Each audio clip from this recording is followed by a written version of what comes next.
155 trabajadores. Secretario de Trabajo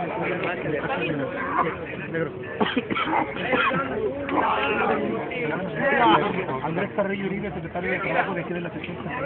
El ambiente que permite a cientos de trabajadores que están aquí en esta empresa.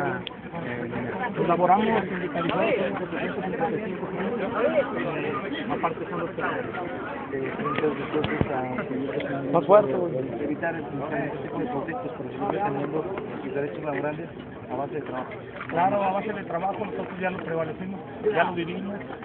Napoleón Gómez Urrutia y su comité nos quiso imponer una huelga que no nos llevaba a nada. Nosotros trabajamos en una empresa, trabajamos a gusto, no estamos también queriendo decir que nos desligamos del Comité Ejecutivo Nacional, estamos todavía comandando nuestras cuotas, seguimos perteneciendo, queremos depurar el sindicato, esa es la visión que tenemos nosotros, queremos depurar el sindicato de esas lacras que están por ahí, pero por ahí dice Napoleón,